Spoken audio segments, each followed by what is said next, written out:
Hello and welcome to the Womb Centered Healing Podcast. I'm Jessica and I have Nneka here with me today. Thank you so much for joining me, Nneka. I met Nneka online. She offered to do a review of the Biomystical Womb Journal. And so I'd love for you to introduce yourself a little more, Nneka, and share with us about um, perhaps what drew you to review the journal and about your work. I know you're involved in womb centered healing work, so I'd love to hear more about you. Well, thank you for having me. I'm a mom first. I'm a mom of four, three who are with me and one who rests in paradise. The three who are with me are 21, 16, and 7. Um, and I am a maternal health advocate in Massachusetts. Um, but before I decided to choose that title, I was a full spectrum doula, mainly serving families who had suffered the loss of an infant from conception through age 2. And when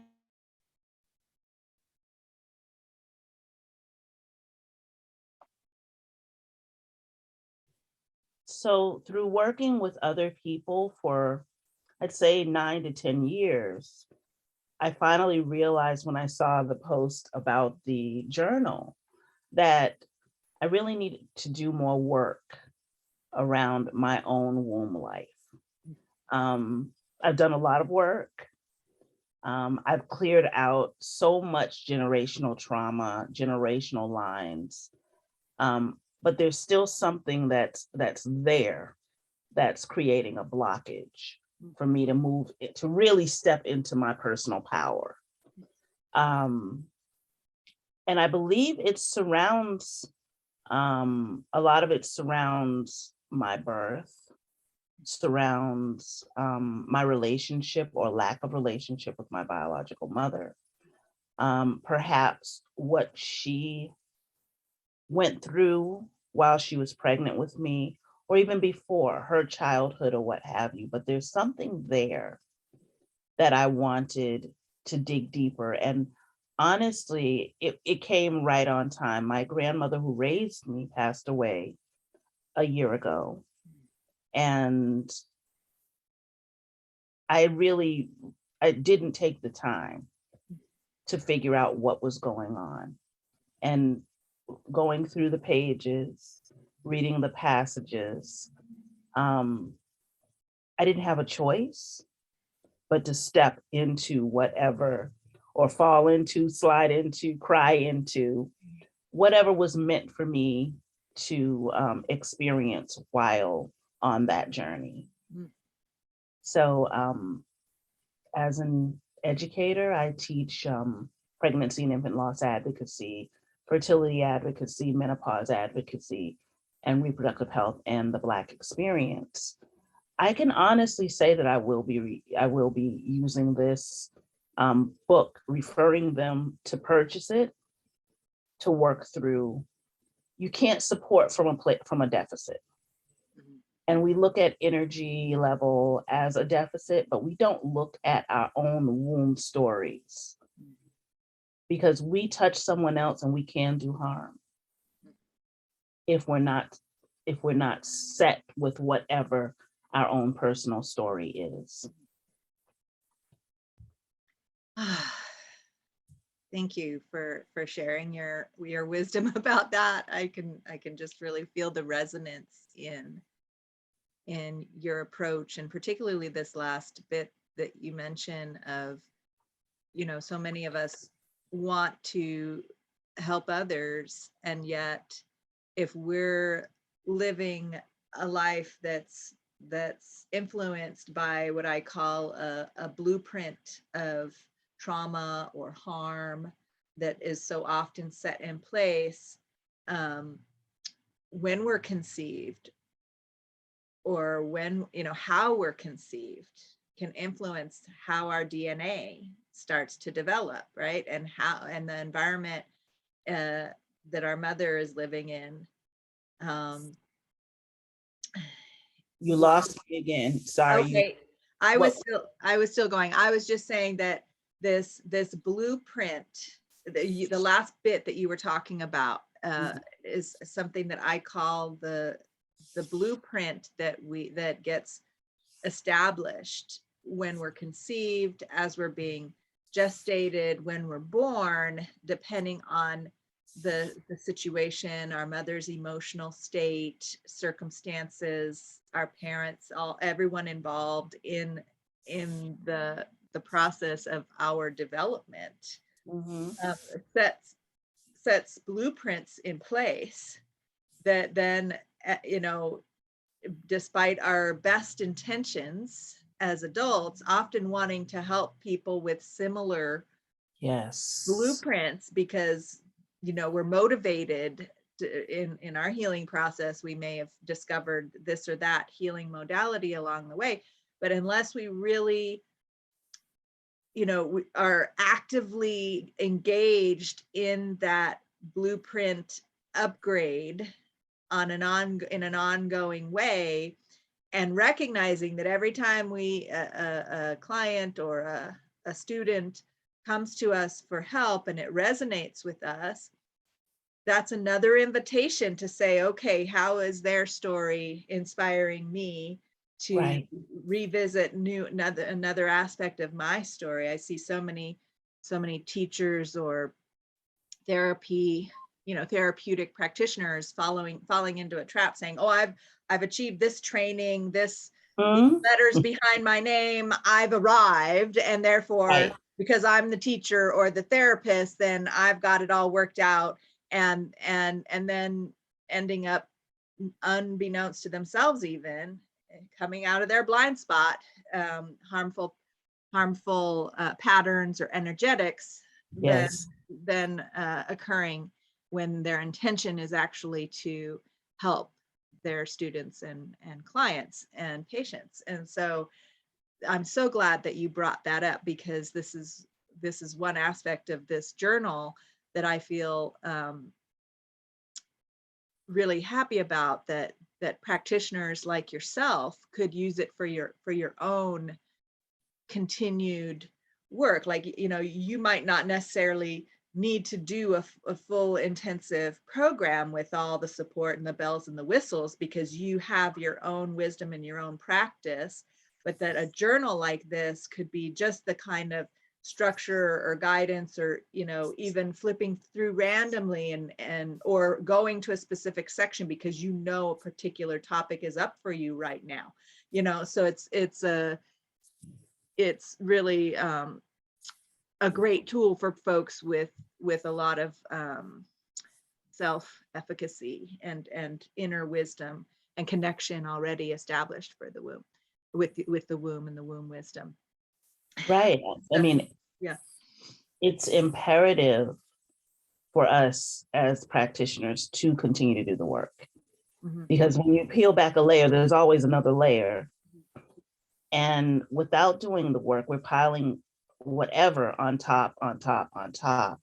Mhm. And at a certain point, everything's going to explode. And you're going to, because I know I've had these moments where I've been in a dark place, not understanding until I do why I'm there. So why put yourself through that and having stuff that's not even yours doing harm to you? And as practitioners, we pick up everything that we're, you know, if we lay hands on a client, if we're even in the energetic space of that client, being on a Zoom with someone who is going through something is like a lasso and pulling, pulling, pulling. And that adds on to whatever you're carrying, which makes it even heavier and deeper. And you really do need to work through whatever's yours before you do harm to not only yourself, you can do irreparable harm to yourself, and you can cause additional harm to your clients. Mm. And that's something that we don't realize until we do. Mm. And then oftentimes when we do realize it, it's because now we're in a situation where there's a lawsuit, or there's a patient or a client or a student that is really hurting, and despite our best efforts, they're just hurting more, and then you realize what's going on, and like the emotional impact of that when your intention is to assist, even if it doesn't end up in a lawsuit. I mean, those can be big moments, right? That can be a big wake-up call. And so having for me, I need to have lots of allies and tools that are supporting my personal therapeutic process, and really have my fingers on the pulse of and listening to my womb wisdom about, okay, what kind of therapeutic processes am I even available for at any given time, given my inner process and what's going on. And that changes, and really staying true to that, and for me, that devotion comes from being on the receiving end of therapeutic practitioners who weren't tending to it that devotedly, and then causing me harm. Yes. And having to recover from that, and like having that happen in really big ways in my life that, are irretrievable now, that many years spent in harmful therapeutic relationships that I wasn't even aware until I became aware after lots of years, and then realizing, wow, I poured all these years of my life into this therapeutic process that was supposed to be helping me and then realizing afterwards that, yeah, there was some helpful things, but there was also a lot of harmful things. How did that happen? How could that have been possible? And so, that for me, a lot of actually the approach of the journal has come out of those experiences of not only how to, like we say, support fellow practitioners, but also what approach is the least likely to reproduce those kinds of dynamics in the therapeutic relationship. And so, encouraging, like I was going to write this book based on the outline that I received for the Biomystical Womb book, right? Through my womb wisdom. I got this outline a number of years back, and I was going to write it with all this information about my own, womb awakening and womb healing journey. But throughout the process, I realized, you know what, that's my journey. And yes, it could be inspiring, but that's not necessarily the journey that everybody's going to take. And I can't know the journey that everybody else is going to take. I can maybe know some stepping stones. I can maybe know some points of inspiration. I can know some of the poignant moments in our lives that we all share, like being conceived, being gestated, being born, that are centered in the womb, and the important initiations that most of us had not enough nourishment for, or not the right kind of nourishment for, or were completely neglected in. So, first menstruation, or, first sexuality, all of these things.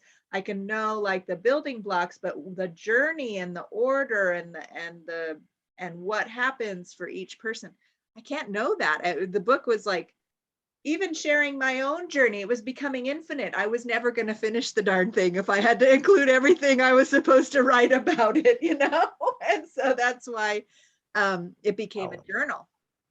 That's why it became a journal that would then inspire others to do the journey themselves, like create the journey themselves based on these stepping stones and these seeds of inspiration, and acknowledging the importance of these building blocks of well-being from the womb.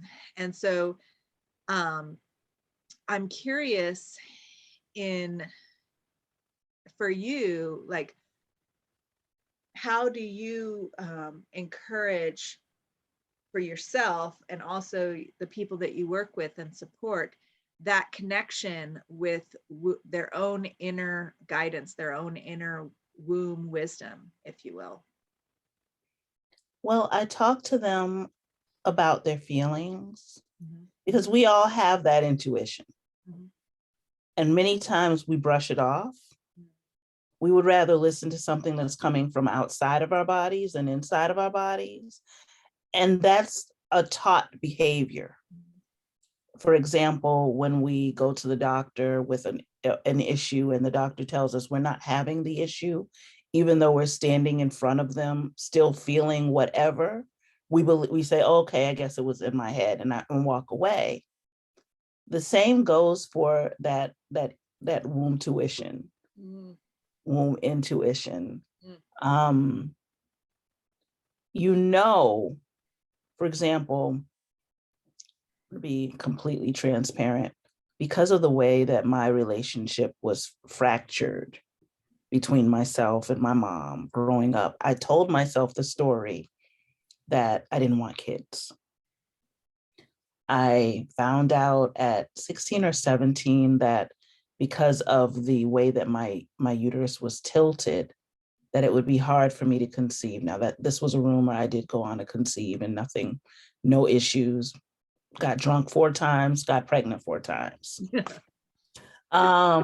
Yeah, a little tequila, hot toddy, mixed drink, and Riesling. Yeah. So I stayed with that story, with those stories. And then one day I found out I was pregnant with my oldest in my 20s and said, I don't know how this happened. Now, I was told all of those things. I believed what I was told, but I did not follow what my body was telling me mm, or what my body said it could do.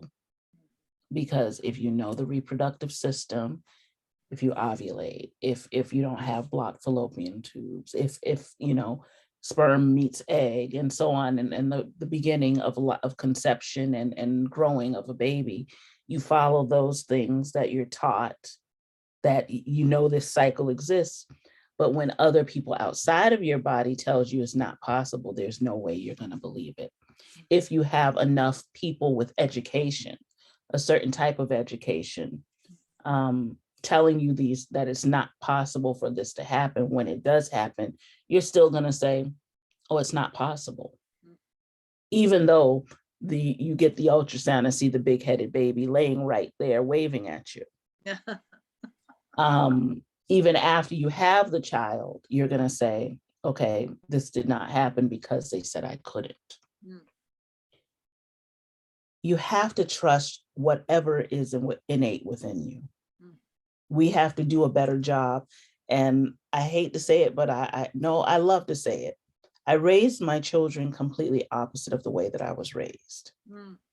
They're free thinkers, they're free spirited. We talk about everything, even when I don't want to know, I know, because I fostered that bridge. My oldest daughter had open heart surgery when she was 2 weeks old. Mm. And you need that time, the first few weeks of the crucial weeks to bond. It wasn't until, I want to say 2017 or 2018, that my oldest daughter and I really started that bonding process. Now, she was born in 2005, but because she spent those crucial weeks in the NICU, it seemed like, and I couldn't understand until, I started doing some womb work, why we were always doing this. We were never doing this. We were always, I'd say something, she'd say something, miss. We played that miss game for so many years. And then I allowed myself to go through a process of, I want to say, rebirth or regeneration, where I looked at what happened, because it was getting to the point where my child she was aware. And I recognized that she was aware, and I did not want to lose my child, meaning one day she's going to go off to college and she's never going to look back. So I did the deep work to figure out why. And I've been a doula for 10 years. I know the importance of bonding. Never put 2 and 2 together. that crucial bonding time was missed. It didn't matter that we spent the whole year together, but that crucial time when we should have been staring at each other's face 24/7, she should have been skin to skin 24/7. The first 6 weeks were hospital, hospital, hospital surgery, and then leaving the hospital with this child who was deemed fragile and going through the motions and nothing going the way that a traditional pregnancy, well, a traditional postpartum period, because the pregnancy was fine. It was constant miss. And the older she got, we kept doing this. But once I sat down and did the womb work and revisited that birth experience and that postpartum experience, it clicked right away. We need to bond. And I found a way for us to bond, at a later age. And when we finally did this, it was a beautiful thing. We don't. What I'm curious about that. What was the method? I mean, I've often wondered if folks could go back and do a retroactive postpartum care, postpartum bonding with the child that when they missed that, and also postpartum care for themselves, for the mom when they didn't get adequate postpartum Right. care. And it just seems like that's such an often neglected time for parents and children. It's just like pick up, move on, get going, right? And Right. so much that needs to happen that's so important for the development of the child, the bonding between parents and child, the future health of the parents, and the family. And so what did you discover? How did you do that? Well, I was taking a class in New Mexico with, I took the innate traditions course. And I think it was the last night. No, the night before. It was a 4-day course. And the night before our last session, she did this meditation where we had to choose a birth that we wanted to revisit. It could be our own birth. It could be the birth of one of your children. It could be a birth you attended. It could be a metaphysical birth, etc. So knowing that I wanted to improve my relationship with my daughter, I chose her birth and her postpartum and that time in the NICU. And what I ended up doing, it was a visualization and a meditation process where she spoke and guided you almost to this light where you realized if you did and I guess it was done right because my daughter and I have never been more close. And I came back and immediately changed the way that I was interacting with my daughter so that we would not continue to miss. See, it was so easy to parent my oldest. He was the first. He's just like me. I just look at him and he knows what I'm thinking. Same with my youngest, who's 7. She's been with me from day one. But this one, I was staying down the hall around the corner, while she was in the NICU. And there were times when I couldn't hold her. I couldn't touch her. Yes, she was getting breast milk, but there was no skin to skin when we should have been doing skin to skin. And what I did was through the regression process, everything that I should have been doing for that first 6-week period, I did in minutes. I visualized what our relationship would look like. And I came back and I did the work. So could you give us a specific example of when you came back from that meditation, what kind of relationship patterns, like a specific scenario, or tell us a little story about she said this, you said that, when is in the prior to that, you would have said this instead, or, just to get an idea of what shifted for you? Like, what was the specific awareness that awoke in you about how to relate to your daughter? My daughter, after being on ECMO and after she developed a seizure disorder when she was 1, which she's been seizure free since she was 5.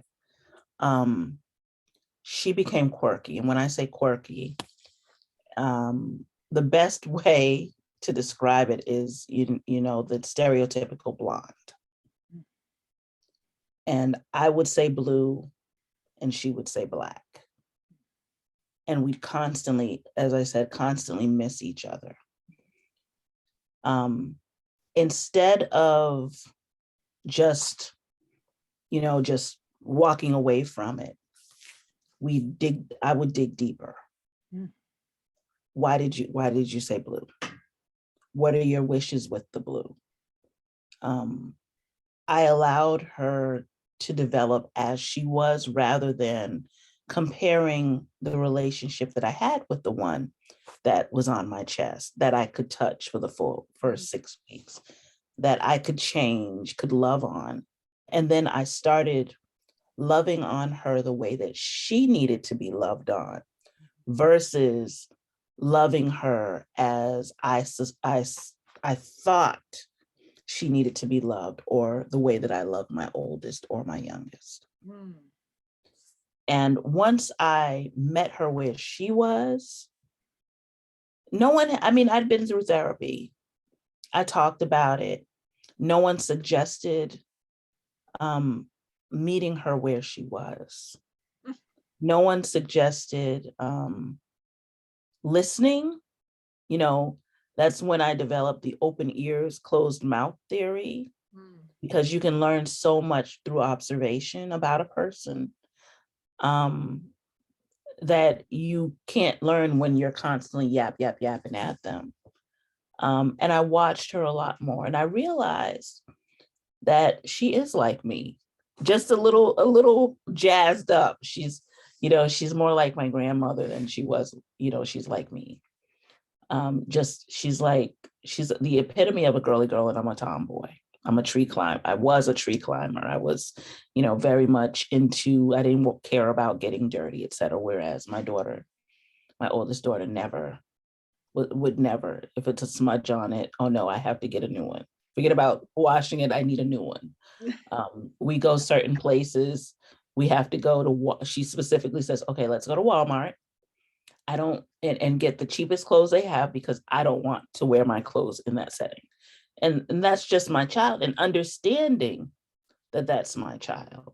You know, right now, we're getting ready for junior prom. And the old me would say, okay, here are pictures of the dresses that you're not going to wear. The new me calls up my sister, my stepsister, and says, this is all you. I'm not gonna get, after we go through 2 or 3 dresses, just dress her, get her hair, and my stepsister's in Florida, by the way. This is all you. You're gonna coordinate, just get her dressed, you know, and let me know what the price is and everything. I just don't want to, because there's certain things that you just have. I can't be everything for her. Yeah. And realizing that, because I never really addressed the trauma of her birth. You know, she was fine until she wasn't. You know, we didn't know, because they didn't look at her heart in utero, that there was a, you know, she had a hemitrunkus prolapse valve and pulmonary hypertension. You know, the things that I had to put her on the operating table the morning of her surgery. So there are certain things of me that I've had to turn off, and then I had to turn them back on. Can you hear me? I can. You didn't get interrupted. Oh, goodness. Okay, all right, because you froze for a minute, and I'm like, oh God, this again. But there are certain things that I had to turn off in order to parent her, so that I would not live in constant fear. And in the process of turning everything off, I didn't live with her the way that I lived with my son and my youngest child. So reactivating those buttons through this exercise allowed me to know that, yes, she'll be home for the holidays. Yes, she'll come back home, even though school will just have started in college, just so that I can, for my birthday in August. Yes, if she has children, whether they're fur babies or human babies, they'll all be at my house for Christmas, that type of thing. Whereas before this exercise, and I'll find out the particular exercise and get it to you. Okay. After, when we're offline. Okay.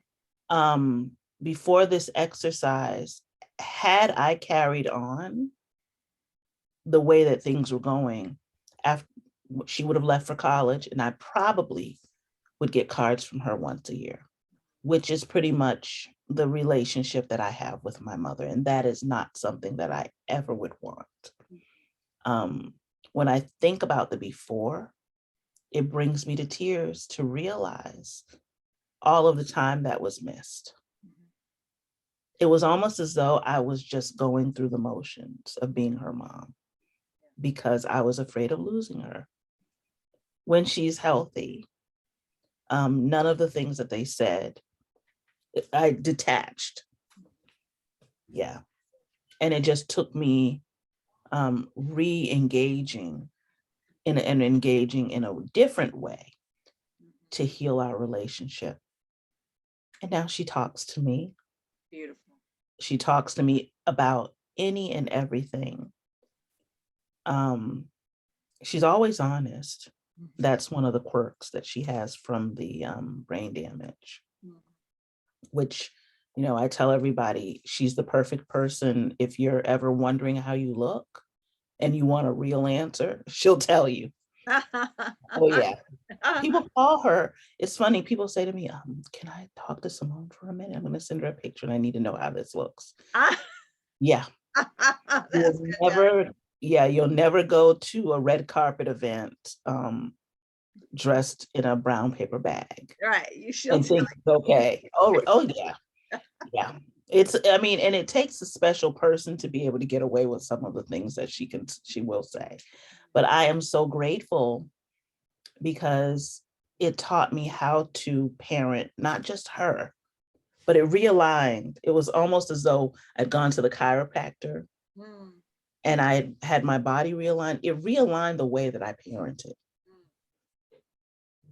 which is a beautiful thing. It is a beautiful thing. And I just want to acknowledge, though, because it sounds to me like you're pinning a lot on this one process, which I'm sure was profoundly influential and effective to you. But it's also that kind of transformation that you're talking about requires some prepping. Like you needed to be prepared to receive that big of a transformation. You needed to have these skills in place to be able to integrate it so thoroughly and be fully aligned, and then to be able to sustain that alignment. So I feel like that kind of transformation with one process is a testament to your ongoing attention to these things and skills with communicating with your children and in general, and working with your own inner material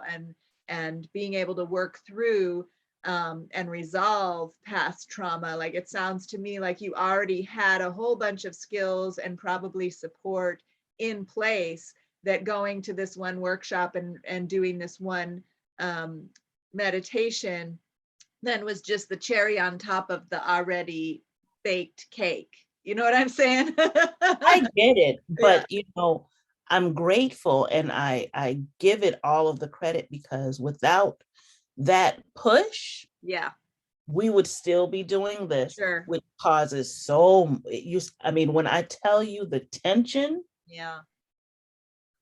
and she's, just to let you know, she's 100% healthy.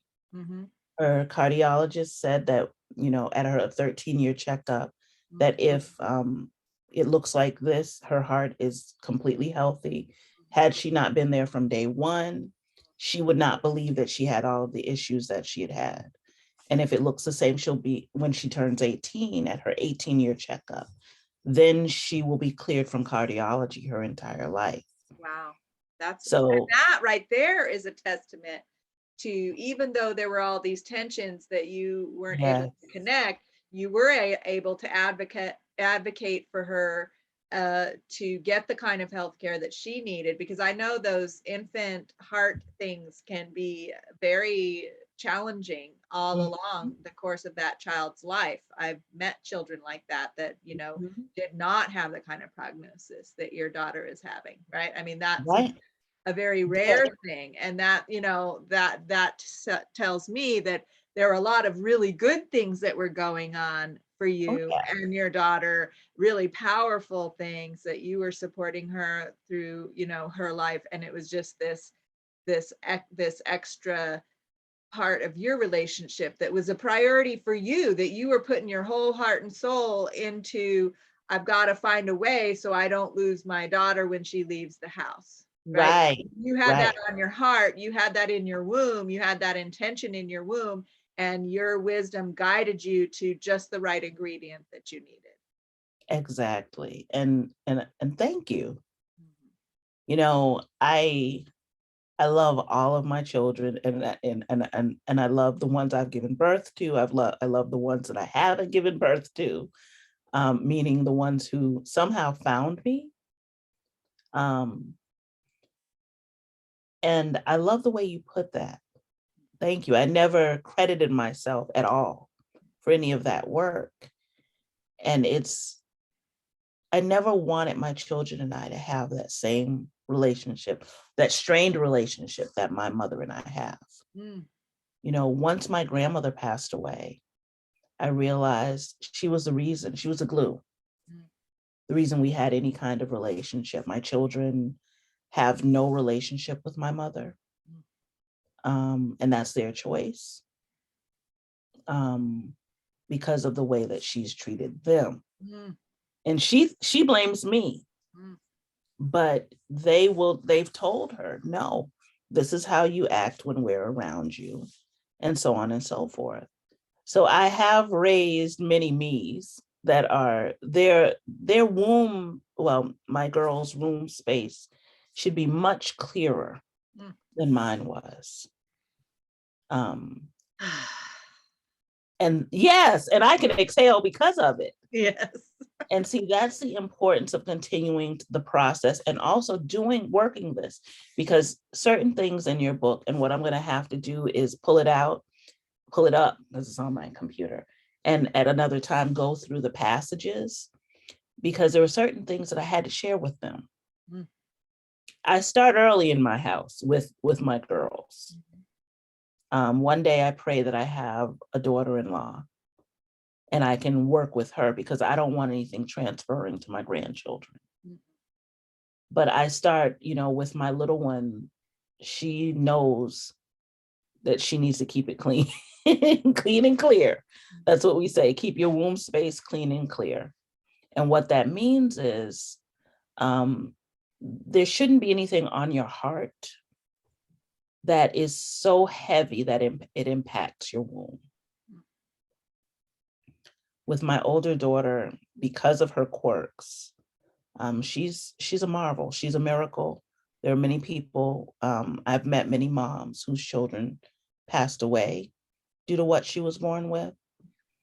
And I'm grateful if all she has are these glitches. She's an A student, honor roll at one of the toughest schools in the country. Um, honors, getting ready to be inducted into the National Honor Society. Finally, they have a chapter at her school. 4 point, I think latest was 4.7 GPA. Wow. Yeah.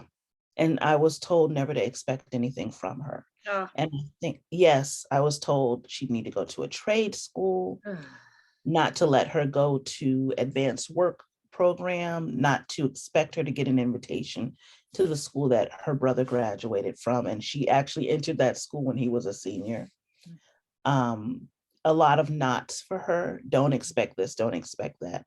She'll eventually just get a trade, and if she can manage that trade, or you'll have to be her caregiver until you assign a caregiver. And I don't have to worry about that because she's fine, but her little quirks that's what brought me fear. And then meeting other parents whose children didn't make it to 5 years old, whose children didn't make it to 1 because of the same issue. I'm grateful. But I want her to go out into the world as an adult and I know everyone has something, but what I carried with me from both sides of my family, my father's side, my grandmother was an alcoholic. She lost custody of all of her children because she had to work.